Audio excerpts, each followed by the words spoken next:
I'm really honored to interview these two amazing doctors, Dr. Jesi Sasaki and Dr. Shannon McHugh. They are residing both in California. Are you in California too, Shannon? LA. Yes.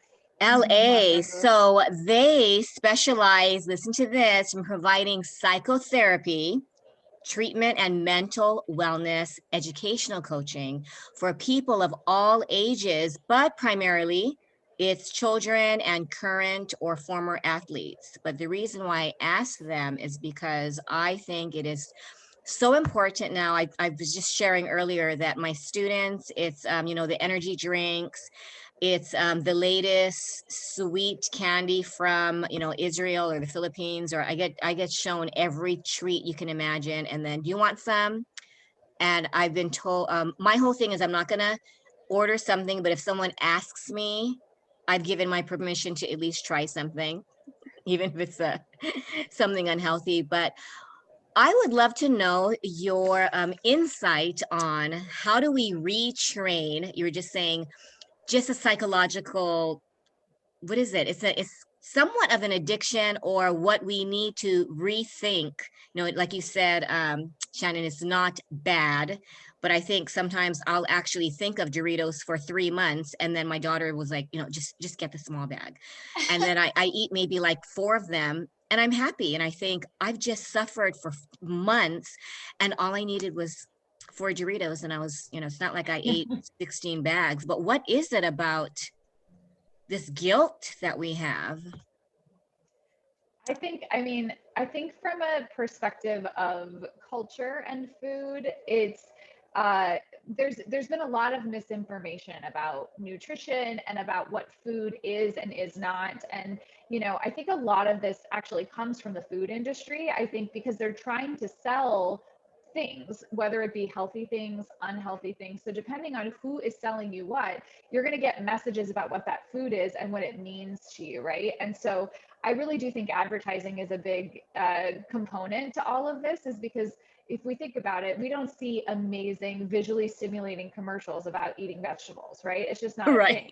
And so of course they're going to be less desirable psychologically than Doritos, because Doritos have crazy commercials with lots of color that spark all sorts of interest in your brain, right? And so, and then you get them and they taste really good, right? And so there's there's not only the connection to that, but when you see the commercial the next time, you'll know, oh man, those are so good, like I'm going to have 1,000,000 bags of them. And so it's an advertising thing that started the issue of what's healthy versus what's unhealthy and what you should be eating. And I think what I try to tell people about and try to give them education about is that there isn't really a food that's inherently unhealthy. If you think about what's connected to food or what's inside food, there's really 3 components to what's inside food. There's protein, carbohydrates, and fats. We call them macronutrients, right? And so again, vegetables are mostly carbohydrates, which is funny because people don't really know that. But like a broccoli, for example, will have a little bit of protein, but it's mostly a carbohydrate.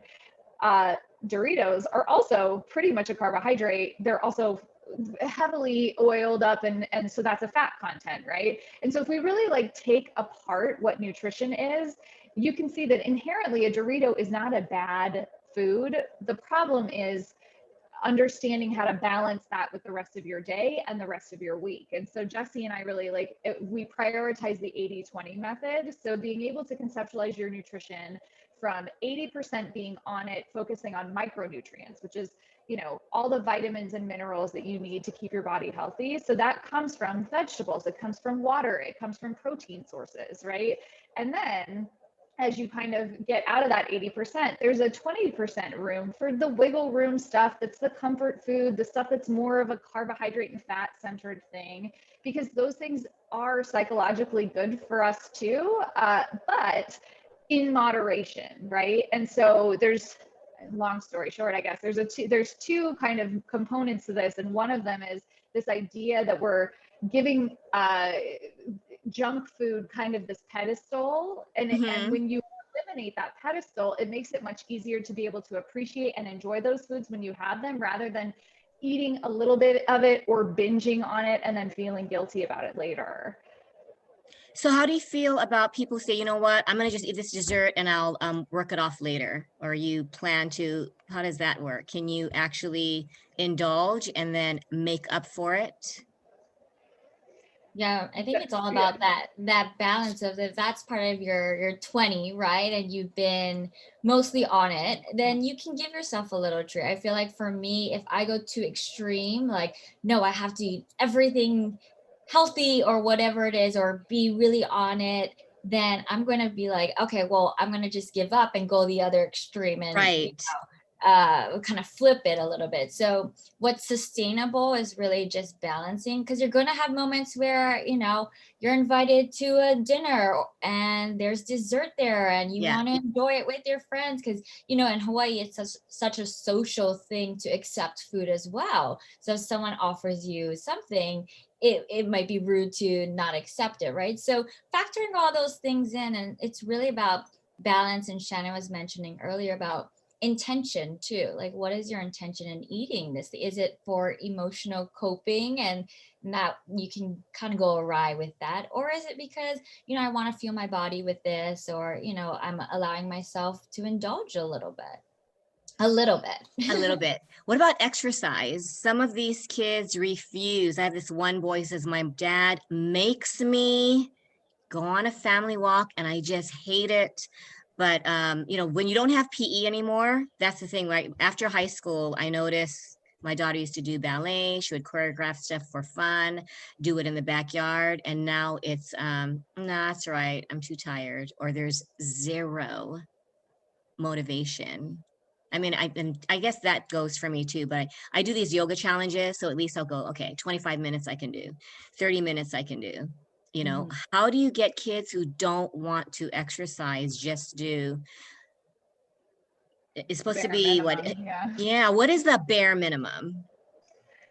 I think it's tricky. And I think that a lot of the reason why kids, particularly in this period of time, are having a hard time, it's twofold. One is a lot of their social interaction and their kind of fun time is less physical than it's ever been in any other generation, because everything is within eye distance of a computer, right? And so Right. I think that that's a barrier that we're all noticing is a huge problem, because I think from, like in Jesi's and my generation, I think we were incentivized to be outside and play with our friends. In order to be outside, the only thing that you were doing was physical activity, running around, playing with each other, playing sports. Mm-hmm. And so that's not the way people are connecting socially anymore. And so now you have to find a psychological way in to show kids that it actually is beneficial and it makes them feel good. And unfortunately, in the world of COVID-19, I think a lot of times it got reinforced that, see, I feel so much better when I'm in front of a screen and not moving, and I don't like the idea of moving my body. And so I mean, it's interesting that you said that you do yoga challenges and those kinds of things, because that was what I was thinking is the answer, right? It's trying to find a way to incentivize them, not saying, hey, this is good for your body, or hey, you need to do this, but finding a way in. So whatever it is, the thing that they're interested in, which could be maybe they're a competitive kid. And so you start a competition with your kids about, like, let's see who can exercise every day for 30 minutes or something like that, Mm-hmm, mm-hmm. But there might be other things too. Like if a kid is not into walking, for example, but they have some other interest that's active, being able to just kind of gauge what your kid is into and then find a way to creatively incentivize that. We're Yeah, thinking of definitely. taking dogs to the beach, but it's, Yeah. so I'm thinking at least you can get there, but then sometimes it's like, oh, I'm just so tired, or I think I don't feel good today, or and then you just, I don't know. I think a lot of parents feel this frustration, but you know what, PE, I don't know if people have in California, but the kids here have to record what they do or just write it down. So people are just, yeah, I did, 10 jumping Yeah. jacks, I did this. I'm like, do you do it? No, you just have to write it down. You don't have to do it. If you have to record it, that's one thing, but apparently no one has to record it. You just have to write down what you did, what you learned from it, and that's it. Aw. So no I one's think doing it. the thing is that, like, play in general and exercise, actually they enjoy it. They just think they don't when they're sitting on the couch, and to go from that transition of That's the on the thing, the screen. transition. Yeah, so you kind of have to like force them into that transition, because the chances are they'll probably enjoy it and they'll probably feel real good after. So they don't know that when they're on the screen, because they'd rather just stay on the screen. But if you kind of like force them to go out and like, hey, let's just go, play ball for 10 minutes out in the yard, they'll probably enjoy it. So kids just naturally, humans in general, just enjoy play, enjoy moving their body. And so we forget that when we're just staying stagnant in one place. And that's the easier thing, is just to keep doing what you're doing. So sometimes it takes a little bit of a push to get kids moving, because they'll enjoy it. And we also talked to a researcher that said kind of the bare minimum is just movement. It doesn't have to be like, this long, strenuous workout or exercise. Just movement in general gives you all the benefits of the exercise. You guys just reminded me that I shouldn't make it a homework assignment. I think as an educator, I've been educating for 27 years, and my whole thing is, our bodies really need this, and then I end up, like you said, Shannon, it does become you need to do this. Otherwise, this, and this, and this. And then when I think about it, yeah, then it sounds like a homework assignment that you must do, or else. Like my mom has Alzheimer's, we don't want to be like grandma and have Alzheimer's. We don't want to. And then I think, okay, are you making this into a life lesson? No, I'm not making it into a life lesson. I'm just sharing that. But I totally understand why, as a parent, you would go that way, because it's a desperation of feeling like, it is. If you do, it's like, that your child needs to do this thing, but when they are resistant, it can feel like it's just like you have to give scientific facts of why. But the problem is, kids are going to be like, yeah, that doesn't matter. I'm a kid. It doesn't like involve me. And so there is a little bit of like, when they say they're tired, something that I say a lot is like, you'll have so much more energy if you move your body more. So it like actually, energy actually helps you with, you're moving your body actually helps with energy. And, the more that you move your body, the more energy you'll feel during the day, the better you'll feel, the more concentrated you will feel in all of your different activities. And so, there's ways to incorporate stuff like that. But when it is this like power play, it's more just like, this is just something you have to do. And then at the end, you can be like, how do you feel? And be able to engage with a conversation of like, don't you feel a little bit better? Because usually most people, because of the, the chemicals that get released when you're doing physical activity, it can really guide how they end up feeling when they're done. Do you notice a specific, because of the pandemic, parenting has changed, education has changed. Are there specific challenges that you see in teenagers? I know there've been so many articles about the suicide rates increasing or mental health issues increasing. And sometimes parents think, oh, no, not my child, because they don't see it. Are there signs? Have you had personal experiences where it is true, though, that no matter where you are, that the kids are, it's hard, during this whole crazy thing that we're going through? I think that could apply to even adults in this pandemic. We've lost our frame of reference of what is normal. So Yes. even if we are feeling down or depressed, or a kid is feeling down or depressed, sometimes you don't even know it, because you're just in this like kind of twilight zone of doing the same thing over and over. So I think we forgot how to monitor ourselves and our kids to kind of check up on them, because we have no reference, because we're in one place the whole time. But I think that's the dangerous part, is it could be, it's been a whole almost year and a half, and where did time go? It felt like we're just out before the pandemic, like a month ago. And so time just really has slipped away. And I think that's the dangerous part, is that we're not really checking in or thinking about these things. Do you find that, I'm sorry. Oh, sorry about that. Yeah, no, I think a lot of the teens that I have been working with in particular have been saying that while they can text their friends and they FaceTime with their friends, like they're all feeling desperately lonely. Like that's actually a quote. I have like a 13-year-old kid who was telling me, I'm desperately lonely.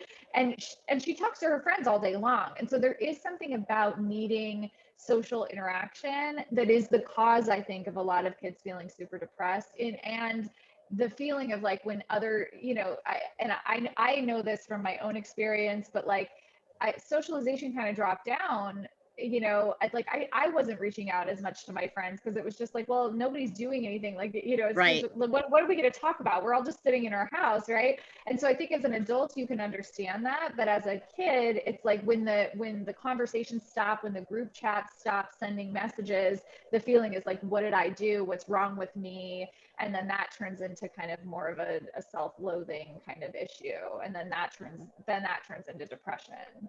Are they more into their rooms, do you think? Because sometimes I look at it, I have a 19 and 25-year-old. We have this huge, like everyone's in their own room. My husband's in his office.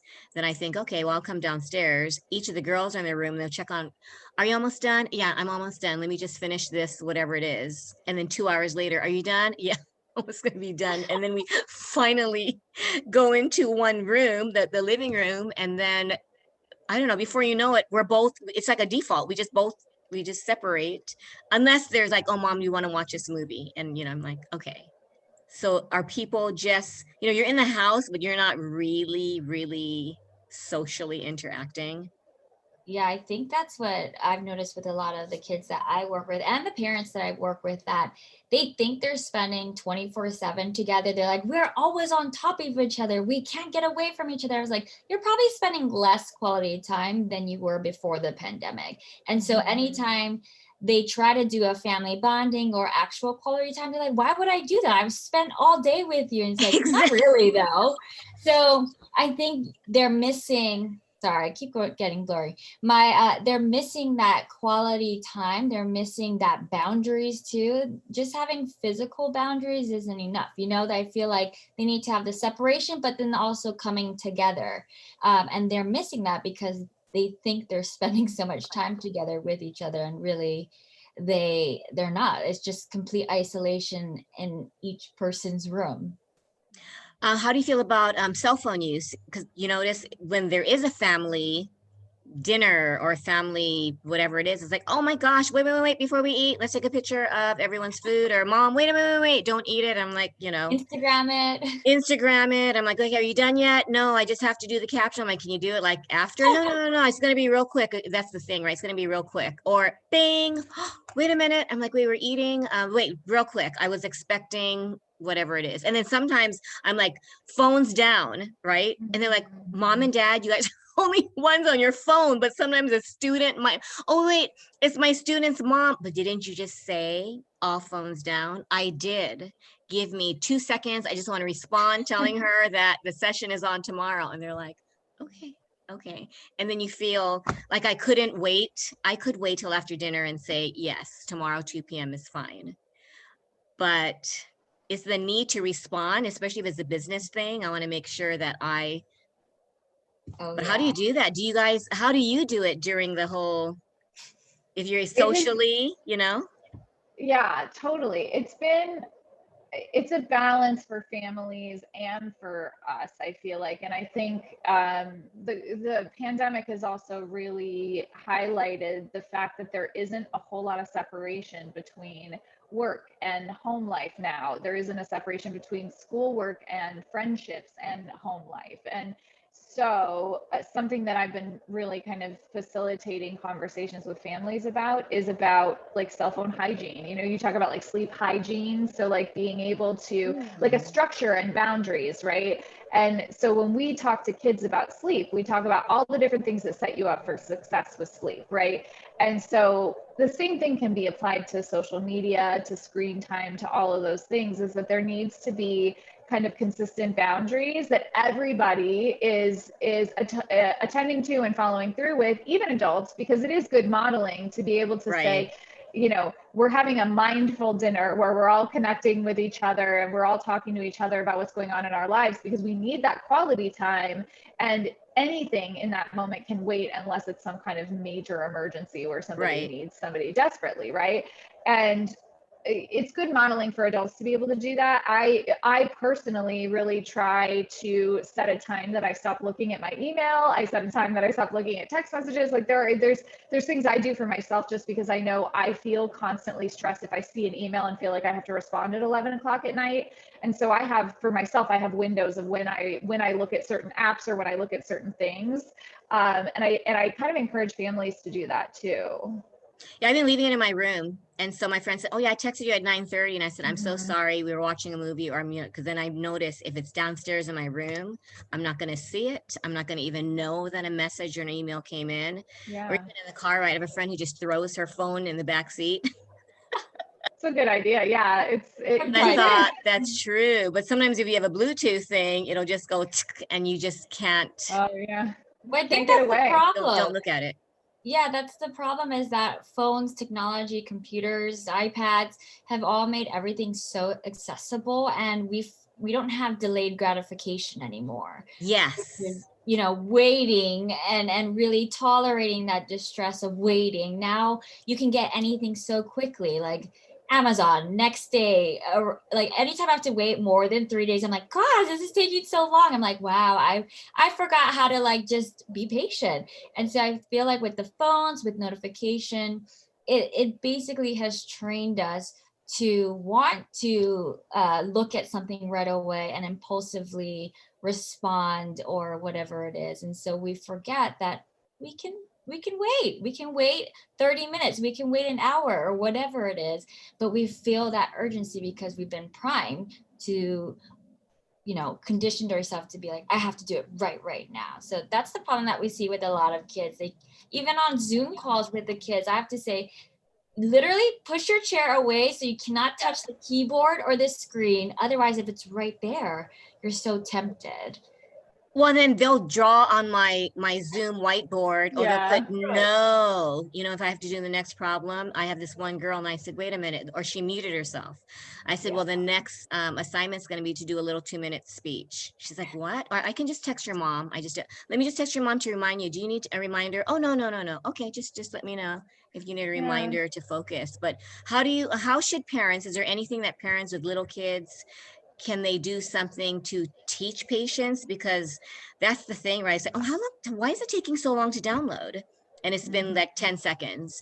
And we never even had the internet, right? I had someone, he's 5. Did they have cars though? Did they have airplanes? Like, Oh my yeah, they did have, but I show them the old cell phones, that gosh. block.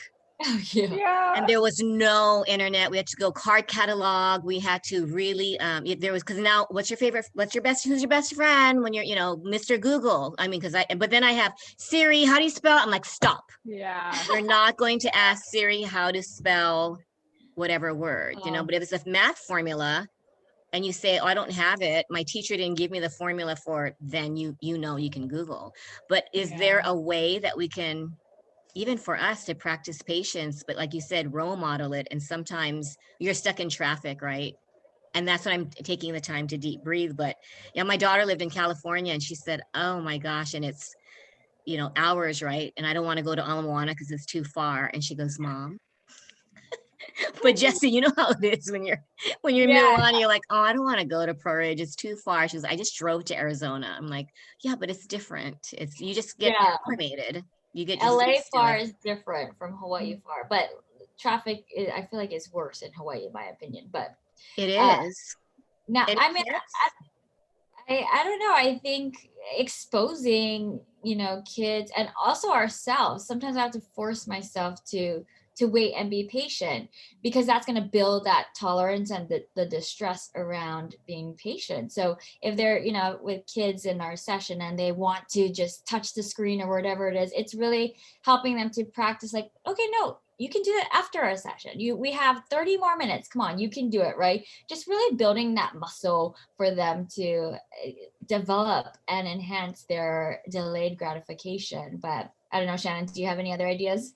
No, I mean, what I was thinking immediately was that, I think parents with little kids are not necessarily always super mindful that that's something that they have to teach kids, because we developed it when we were kids ourselves, because we didn't have this immediate access. We didn't have all of this stuff. Right. And so I do think that the first thing is educating parents of little kids that it's their job to really like model and practice that. And it's good for adults to continue to practice being patient and to do those things, but it's even more important for adults because there are so many, we had so many barriers to access that they don't have. And so you have to create those barriers to be able to teach patients, because yeah, like we do have immediate access to a lot of things, and I don't think that's going away. So it's not like it's a bad thing for them not to learn, like that they can get an answer quickly, but it's more about the general thing of what does patience mean to a person in general. Exactly. And it's about being able to sit with something,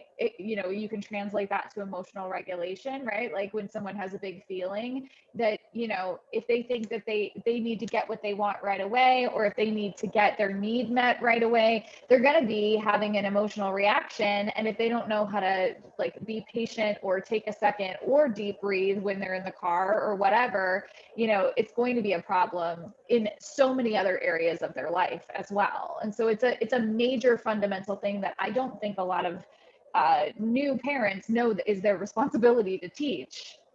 Well, because they just want to fix it too. They just want to fix too. and prevent the meltdown, right? Because this is what you hear. You are not going to get that candy. You are not going to get that candy. And then you watch. But I want it. Okay, just this time. Mm-hmm. That's so true. Yeah, parents are conditioned to respond right away to their kids.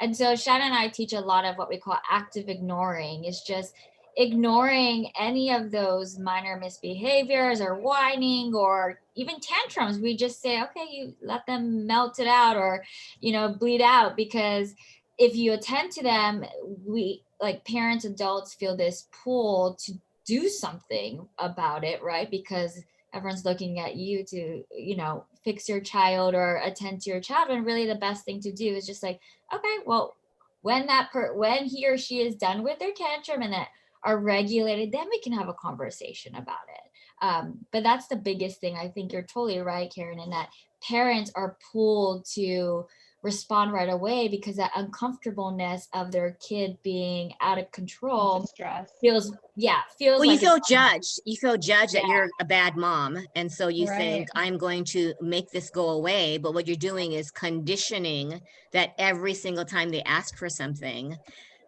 they'll get it.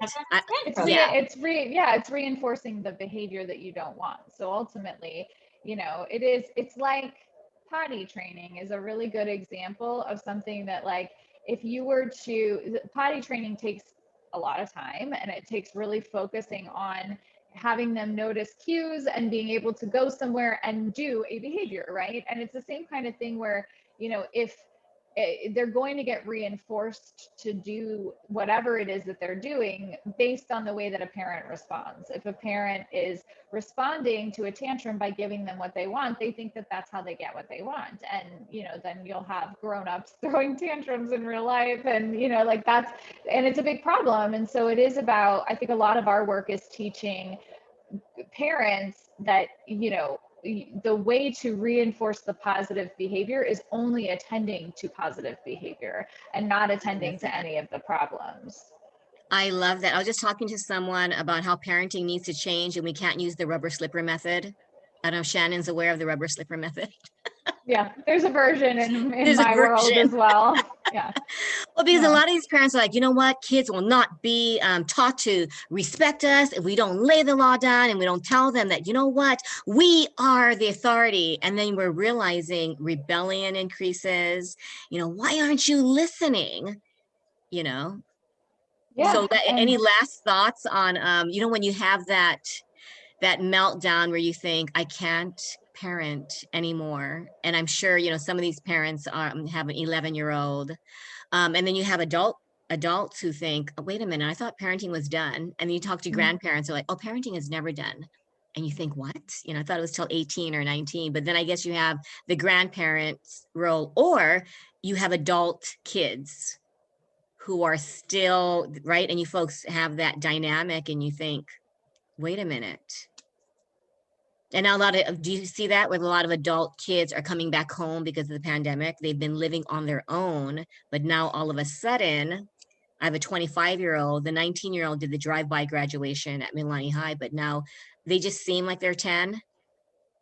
Yeah, I Or feel like we just see themselves at, it's like the peanut butter why is that not put away? Or that's a whole nother, we could do a whole nother segment on adult children living back home with their family, because that is a whole nother tough dynamic. But I think just in general, parenting is sort of like a long-term game. So if, the rubber slipper method, all of that, attending to the tantrum, that's all short-term relief, right?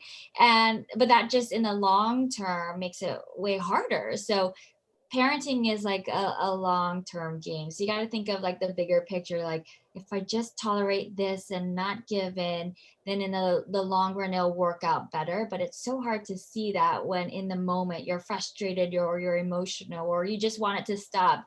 So it's all about kind of thinking, okay, bigger picture, bigger picture. That's a good kind of reminder for parents. And don't pick up the rubber slipper. Well, and here's the thing about the rubber slipper method. And I mean, every culture has that. There's, there's the belts and the this and the that, right? Yeah. And, like from a research perspective, this is super important because I think a lot of people do hold on to cultural things that maybe worked for them. I have many adult parents who say, well, that worked for me and that's how I learned how to listen. So why wouldn't I use that going forward? And what I always explain is from a real strict science behavioral perspective, right? Like Pavlov's dog, early behavioral stuff. Any kind of corporal punishment or something that requires like doing something to someone else to get them to change behavior is only going to suppress a behavior. It's not going to eradicate it. It's not going to get rid of it, right? Because it's reinforcing the behavior to some degree, right? Because you're doing something to stop something else. And so that never works from a science perspective. It'll stop it. It'll make it look like it stops, but it'll come out in other areas. And so often things like rubber slipper stuff is you'll see the behavior stop, but then kids are angrier or they're more depressed.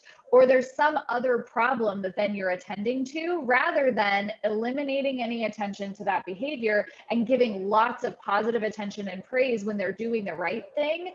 And when they redirect themselves, then what they do is they go, well, this gets me a lot of attention. This other thing gets me nothing. So I'd rather do this than that. And then it goes away. But if you don't do that, because it's easier in the moment to be like, well, this stops the behavior right now. Right. It's not a long-term fix, like Jesi was saying. It's more of a short-term band-aid of a problem rather than fixing it.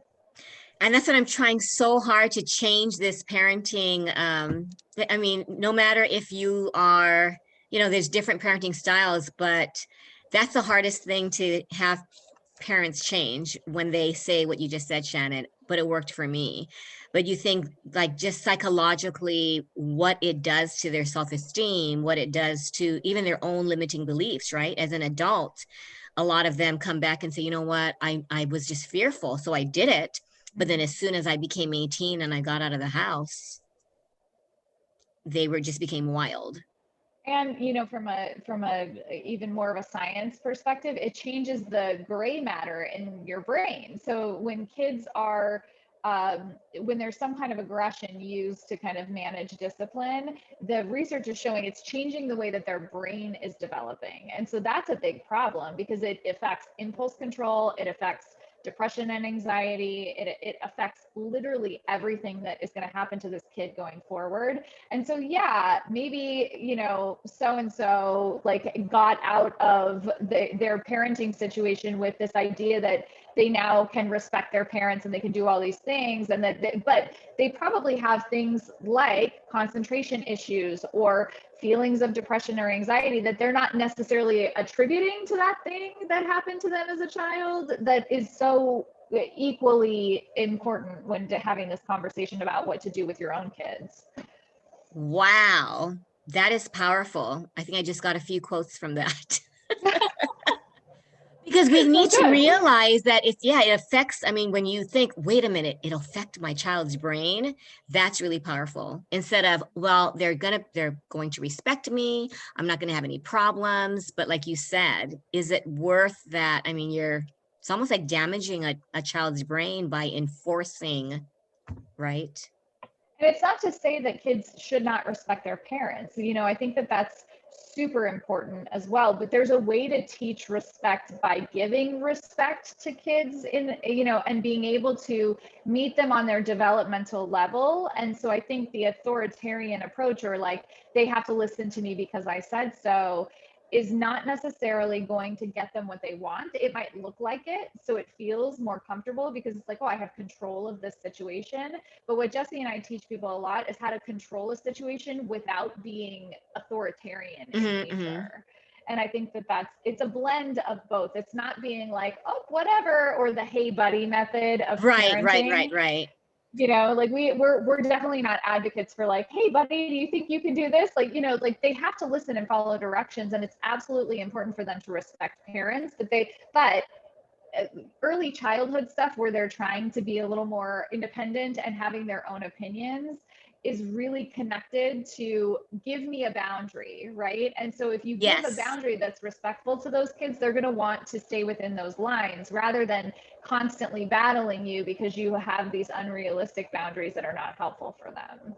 Wow. Well, are you folks taking clients? I mean, virtually, or you guys really booked? We're booked at the We're moment. pretty booked, but we're in the process of hiring new therapists to work under us so we can expand a little bit more. But any websites or if they want further, anyone watching this wanting more information, because this is just extremely valuable, like must-have information, I think, for parents. Otherwise, I mean, when you think about it, you can create a monster without even realizing it, or you can affect just their future as an adult, right? The way they perceive life, whether they're going to have meltdowns, road rage. I mean, you just think of the gamut of possible behaviors, especially when it's associated with, anger or depression. Is there I know you have that learn and burn, that's different though. Jesi, how can learnandburnkids.com, all spelled out. So we have like webinar posts up there and blog posts, and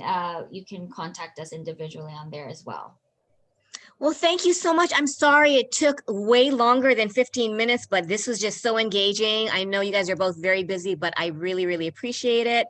And will both of you be at the summit then? I know Jesi was mentioning, hey, I have a partner who can also be very, very informative. And thank you so much. So it's September 18th, 19th. We don't know what day yet. I'm still having to plan it all, but it's September, so we have a lot of time. But I thank you so, so much, Dr. Sasaki and Dr. McHugh, and we will see more of you. Thanks. Okay, bye.